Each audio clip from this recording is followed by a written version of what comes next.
Bueno, muy buenas tardes a todos. Gracias por reintegrarse a el segundo seminario del funcionamiento de nuestra instancia especial de trabajo, este seminario de discusión teórica del departamento que tanto protegemos y impulsamos. En la tarde de hoy tenemos como invitado a un profesor de la casa, el profesor Rafael Raiz, que es profesor del otro departamento, y su currículum lo vamos a resumir lo más brevemente posible. Es maestrando en estudios contemporáneos de América Latina en la Universidad de la República. Tiene un diploma en Comparative Regional Integration en la Academia de la Universidad de Bonn en Alemania. Es diplomado en Mercosur y Unión Europea de la Complutense de Madrid. Y el profesor Reis ha sido también profesor invitado en la Universidad Nacional 3 de febrero en la Argentina. Y, last but not least, actualmente es jefe de gabinete del Alto Representante General del Mercosur y ha coordinado además proyectos de cooperación con el Banco Interamericano de Desarrollo, la Unión Europea, etc.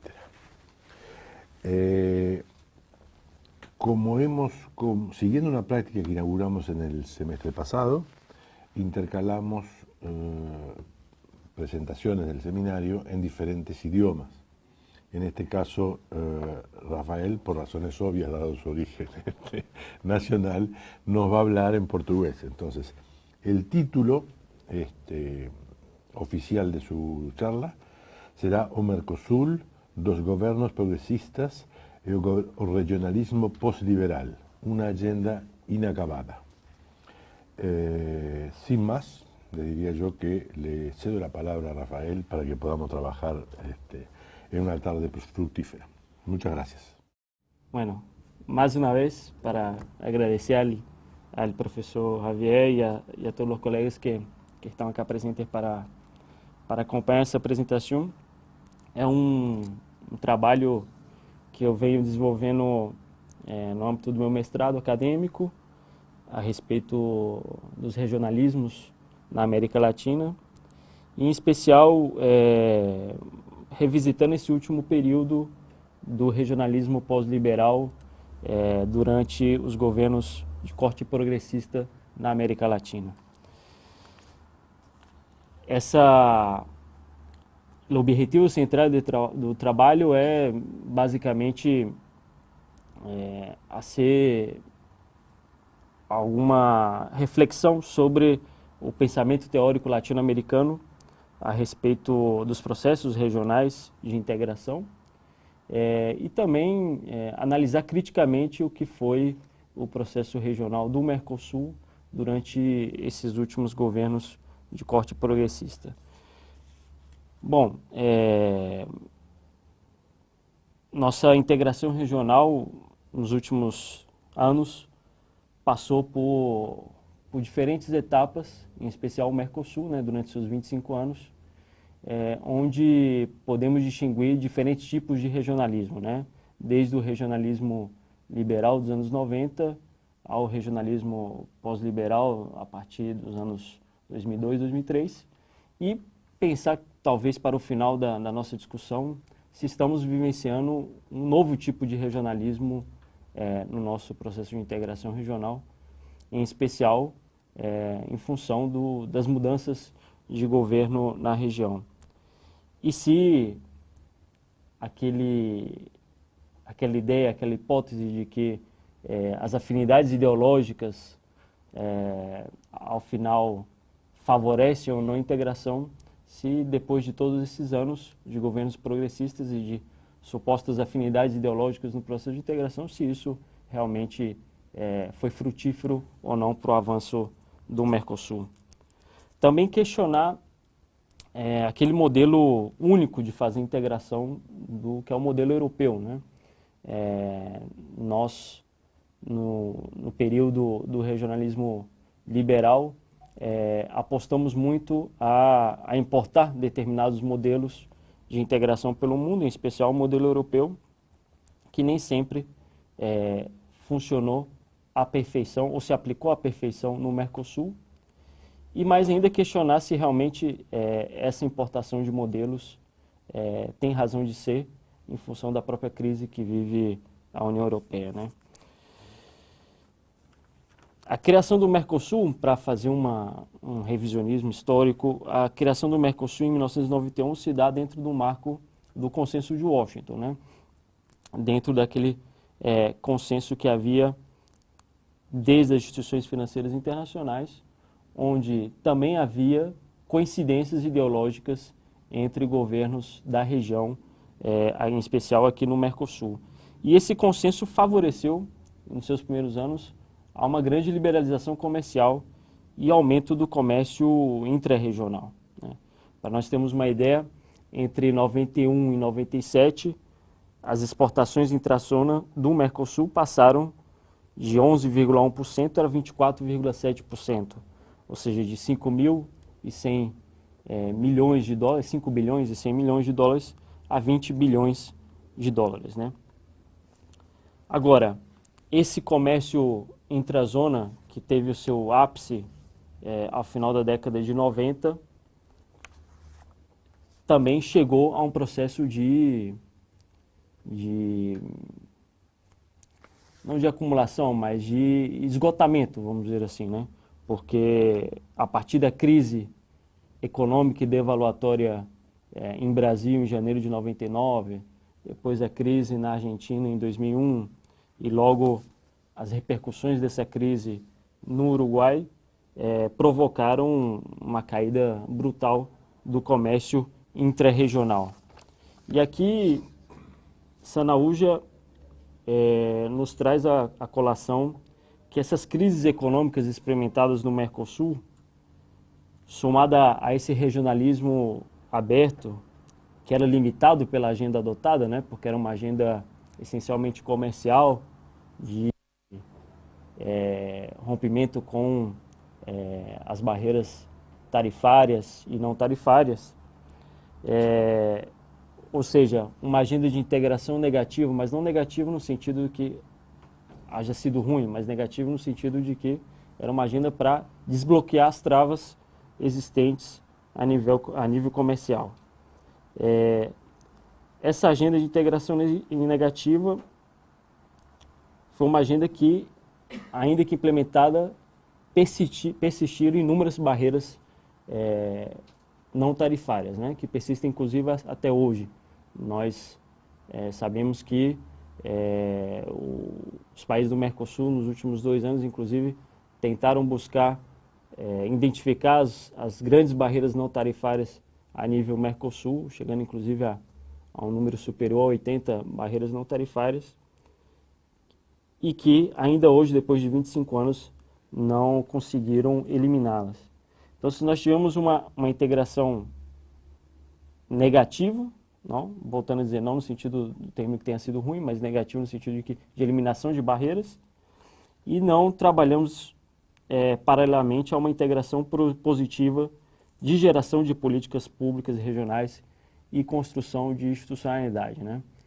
Podemos citar aqui, talvez, o Protocolo de Ouro Preto, que depois do Tratado de Assunção tentou gerar algum tipo de institucionalidade, ainda que precária, para o Mercosul. E isso que Sanaúja traz à colação e que outros autores, como Daniela Peralta também, fala de um sobredimensionamento da dimensão comercial, né? Agora, isso foi dentro desse período em que os objetivos eram claros com respeito à necessidade de aumentar o comércio intrazona. Agora, quando chegaram as crises, com essas crises, o Mercosul necessitava de um salto qualitativo, né, para superar. Da mesma forma que entendo que a criação do Mercosul em 91 foi uma resposta àquelas crises vividas nos anos 80 em vários países do Mercosul, a abertura comercial era uma resposta para aquele momento, ainda que haja sido uma abertura comercial muito ampla e não mensurada com respeito a seus impactos, em especial tendo em conta as assimetrias entre os sócios, foi uma resposta da mesma forma que necessitávamos de uma resposta a partir dessas crises econômicas na região no final da década de 90.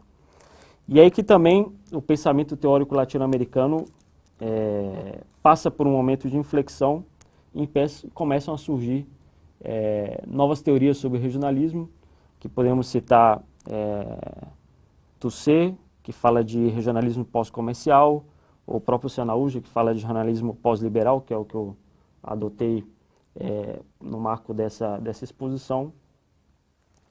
E esse regionalismo, o que ele destaca, caracteriza, é que, para esse novo período, há uma prevalência da agenda política sobre a comercial, ainda que sem abandoná-la, mas uma prevalência dessa agenda política, um retorno da agenda de desenvolvimento, né, pós-consenso de Washington, um maior papel de atores estatais, né, é o que se observa a partir desse novo regionalismo, uma maior ênfase com respeito àquela agenda positiva da integração, que podemos destacar aqui a questão da redução das assimetrias, o fortalecimento da institucionalidade regional, que isso depois a gente pode discutir no final se realmente foi certo ou não, né? E a integração produtiva. Isso nos faz lembrar que algumas características desse novo regionalismo estavam presentes lá atrás, antes mesmo do Mercosul, como, por exemplo, a integração produtiva. Se nós recordamos as atas de Foz do Iguaçu entre Argentina e Brasil e o próprio programa de integração regional, Programa de Integração e Cooperação Econômica entre Brasil e Argentina, em 86, nela se falava de estabelecimento de empresas binacionais, fundos de investimento conjunto, cooperação energética, complementação produtiva, até mesmo se falava de moeda comum. Talvez, inclusive, aquele embrião do Mercosul dos anos 80, do final dos anos 80, inclusive foi muito mais audaz do que terminou sendo o Mercosul. E uma última característica é que, dentro desse regionalismo pós-liberal, há uma maior preocupação pelo tema das dimensões sociais e políticas, e aqui incluído a questão da redução das assimetrias. Mas o que afinal foi implementado nesse período do regionalismo pós-liberal, né? Porque uma coisa é o que nós encontramos na teoria acadêmica e outra coisa é o que realmente pôde ser implementado durante esse período. Assim que nós tivemos as primeiras crises econômicas ao final dos anos 90, houve uma primeira tentativa de relançamento do Mercosul, né? Uma primeira tentativa de dar um salto qualitativo, que foi no ano de 2000, com uma comunhão entre Argentina e Brasil, buscando relançar o processo de conformação da União Aduaneira no Mercosul. Logo da crise política que se gerou na Argentina, esse processo chegou ao fracasso. A tentativa seguinte foi o Consenso de Buenos Aires, em 2003, logo que assumiu Lula, logo que foi eleito Lula no ano de 2002, ao final de 2002, uma das primeiras iniciativas foi se reunir com Eduardo Duhalde, e a partir daí, com a eleição de Néstor Kirchner, se chegou ao que nós denominamos de Consenso de Buenos Aires e a Ata de Copacabana de 2004, que buscava justamente plasmar aquilo que algumas das coisas que caracterizamos no regionalismo pós-liberal, né? Um papel mais proativo do Estado, um processo de aprofundamento do Mercosul, não somente na parte comercial, mas essencialmente na parte política e social. Agora, naquele momento do Consenso de Buenos Aires, a região se encontrava com diferenças entre os governos, dentro do ponto de vista ideológico, essencialmente com o Uruguai, que não dava o seu acordo para avançar nessa sinergia argentino-brasileira com relação a essa característica política para o Mercosul. Só a partir da eleição do Frente Amplo que o Uruguai desbloqueia essa nova etapa de avanços institucionais, permitindo a criação de novas instituições no bloco, como, por exemplo, nós podemos citar nesse período 2003, 2008, Instituto Social, Instituto de Políticas Públicas em Direitos Humanos, Parlamento do Mercosul e o próprio, creio que o mais importante, o Fundo para a Convergência Estrutural e Fortalecimento Institucional do Mercosul, FOSEM. Agora, podemos falar também que esse período 2003 até final de 2008, 2009, foi um período de grande inflação institucional, né? Onde o aumento do número de instituições não necessariamente rendeu os benefícios que se programavam para essas instituições. Ao final, a gente pode discutir com relação a quais são as razões, né, as supostas razões disso. O que sim, talvez tenha sido beneficioso para o Mercosul e para o processo de integração é que para esse período se abriram novas áreas em matéria de construção de políticas públicas regionais, como, por exemplo, na área de agricultura familiar, na área de cooperativas, integração produtiva, participação social, direitos humanos, etc. Tivemos pouquíssimos avanços em matéria de conformação da União Aduaneira, né? Inclusive, podemos falar que em alguns momentos houve retrocessos na conformação dessa União Aduaneira, a partir da crise de 2008, com iniciativas por parte de alguns países tomando medidas de corte protecionista, inviabilizando a própria livre circulação de mercadorias, né? Por que falamos de uma agenda para pensar o fim do ciclo dos governos progressistas?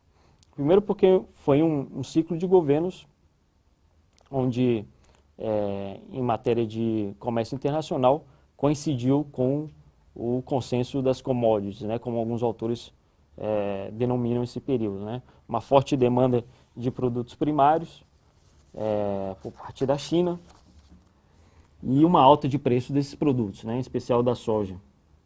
Agora, a partir de 2009, a região entra em um novo período histórico para suas economias nacionais, onde os níveis de crescimento econômico já não são mais os mesmos, né?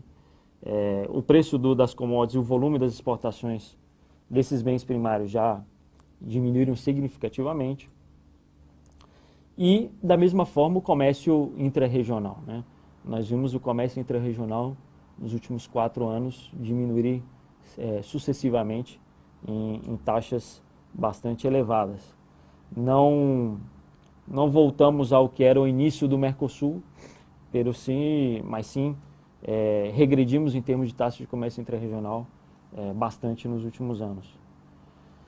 E, ao mesmo tempo, nos encontramos ante uma situação que há uma parálise nas negociações para conformar definitivamente a União Aduaneira no Mercosul, né? Todas essas características somadas aqui, nós nos encontramos em outro tipo de regionalismo, não aquele de corte comercial liberal dos anos 90, e sim num regionalismo pós-liberal, nos leva a que, a partir de 2010, se comecem a tomar algumas tentativas de novo relançamento do Mercosul, dessa vez ante as dificuldades de se avançar em matéria comercial, se avançar em matéria de cidadania, né? Livre circulação de pessoas, se pode traduzir. Ainda assim, com a aprovação de inúmeros documentos, a partir de 2008 até o presente momento, se pôde avançar bastante em algumas áreas, em especial na área migratória. Hoje o Mercosul, além de ter um acordo de residência que permite aos cidadãos do bloco residir em outros países com algumas facilidades nos trâmites administrativos junto aos organismos estatais, também podíamos avançar nos últimos anos em alguns setores em matéria de integração produtiva, né? Ainda que timidamente. Para citar um exemplo, no setor de fabricação de brinquedos, joguetes, né? Nós tínhamos uma participação da China no mercado regional de quase 50%, não, de quase 80% há 4, 5 anos atrás. E hoje essa participação já está de igual a igual 50% entre produtos fabricados na região e produtos importados da China, com participação e com integração da cadeia produtiva regional. O Mercosul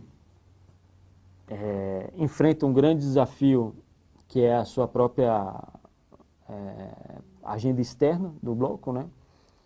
Com relação à relação comercial dos países do Mercosul com os países da América Latina. Houve muitos avanços, desde o final do período liberal até o presente momento, com a assinatura de inúmeros acordos de complementação econômica no âmbito da LAD, mas o Mercosul também pecou nesses últimos anos por poucos avanços em matéria de acordos extra-zona, né? Há poucos acordos, como podemos citar o caso de Israel, Palestina, Índia,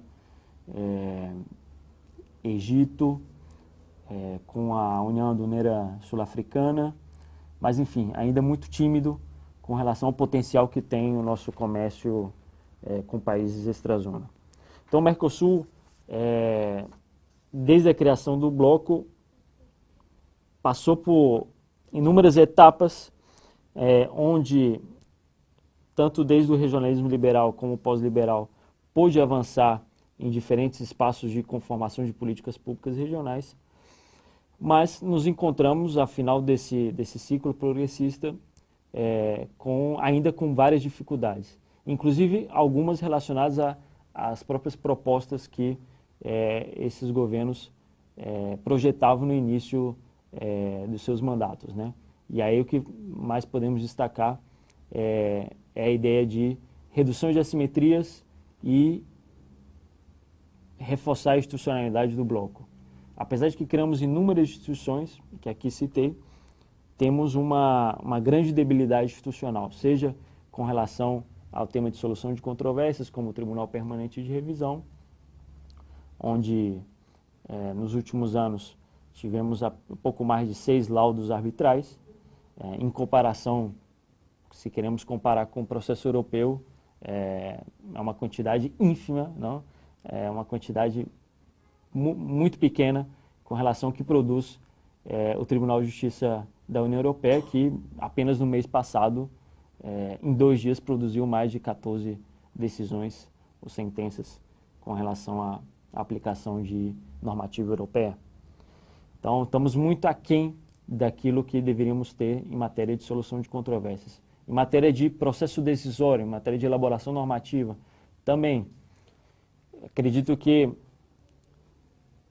no período do regionalismo liberal criamos estruturas muito precárias, que se buscou, a partir da inflação institucional nos anos 2000, reforçar essa institucionalidade a partir da criação de novas estruturas institucionais, de novas instituições, mas sem mudar basicamente o modelo de elaboração das normas do Mercosul, o modelo de processo decisório do Mercosul. Seguimos no modelo essencialmente intergovernamental, onde as instituições permanentes do bloco têm pouco peso nesse processo decisório, onde há uma assimetria, inclusive no próprio processo negociador, né?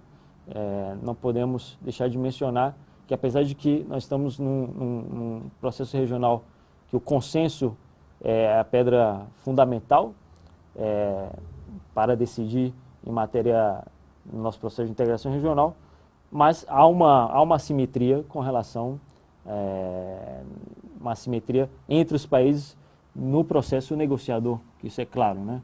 Uma coisa vir Brasil com 20 diplomatas e funcionários de ministérios, e outra coisa é o Paraguai estar nessa mesma reunião com 3 ou 4 funcionários, com uma capacidade limitada também em matéria de negociação. Então, nós temos assimetrias não só desde o ponto de vista econômico, populacional, demográfico, mas também temos assimetrias com relação à própria negociação diplomática, política que podemos ter a nível Mercosul. E essa redução de assimetria, que por um lado buscou-se diminuir ou amenizar com o FOSEM, que por um lado deu grandes resultados. Hoje, se nós analisamos, por exemplo, o último informe da Agência Uruguaia de Cooperação Internacional, o FOSEM, se não é a primeira entrada, é a segunda entrada de recursos. Seguramente é a primeira entrada de recursos não reembolsáveis em matéria de cooperação internacional, né?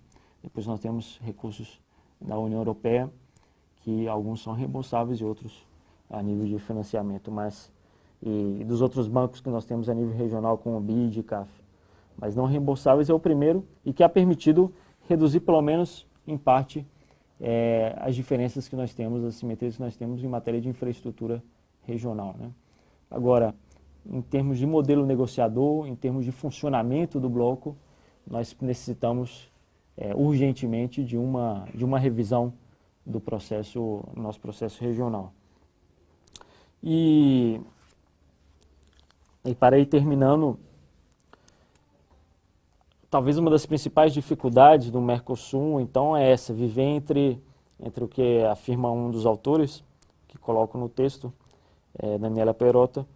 O Mercosul tem que viver nesse cenário entre o velho e o novo, ou seja, o que foi o Mercosul dos anos 90, que foi criado com sua estrutura, com seu modelo de funcionamento, e o Mercosul que foi agregado durante os anos 2000, com novas institucionalidades, com novos papéis, com novas construções de políticas públicas regionais, e termina sendo algo que convive entre esse velho e o novo e não termina de ser um processo de integração que funcione da maneira que deveria funcionar, atendendo o dinamismo que a própria globalização e os processos de negociação a nível comercial exigem no mundo de hoje, né?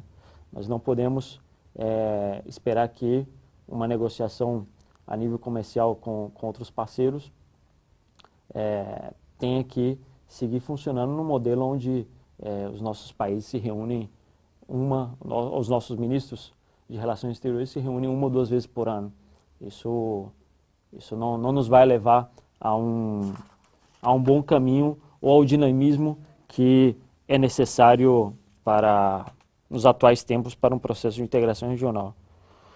E aí o que nós temos que ter claro é que a integração regional tem que ser que a nossa ideologia tem que ser a integração regional. Que claramente essa integração regional, seja a dos anos 90, onde poderia haver uma afinidade ideológica entre os governos daquele período que criaram o Mercosul, seja o Mercosul do regionalismo pós-liberal, onde também em um determinado momento houve afinidades ideológicas, a afinidade ideológica em si não serviu em nenhum dos 2 casos para avançarmos e superar as necessidades que nós temos em matéria de integração, seja em matéria comercial ou seja em matéria, se se quer avançar, em matéria política e social, né? Creio que para terminar e concluir a apresentação, a mensagem central era essa, e resgatar aqui, talvez que possa servir para um outro debate, são as diferenças de modelo de desenvolvimento, que aí é uma discussão mais complexa e de fundo que nós podemos ter em outra ocasião, que é as diferenças de modelo de desenvolvimento que nós temos entre os países da região, né? Em determinado momento, inclusive desse regionalismo pós-liberal, onde falava-se de coincidências ideológicas, mas os modelos de desenvolvimento eram bem diferentes, né? Basta comparar o modelo de desenvolvimento da Venezuela, baseado, por exemplo, num socialismo do século XXI, ou o modelo de desenvolvimento do Equador e da Bolívia, onde houve uma refundação do Estado através de constituições que falam no bom viver como modelo de desenvolvimento, ou um modelo como o brasileiro, o neodesenvolvimentismo do período Lula, e o próprio modelo kirchnerista, ou seja, mesmo durante supostas afinidades políticas e ideológicas, os próprios modelos de desenvolvimento nacional eram bem diferentes e talvez isso também tenha sido uma das dificuldades para se avançar no processo de integração regional. Fico por aqui para a gente discutir. Obrigado.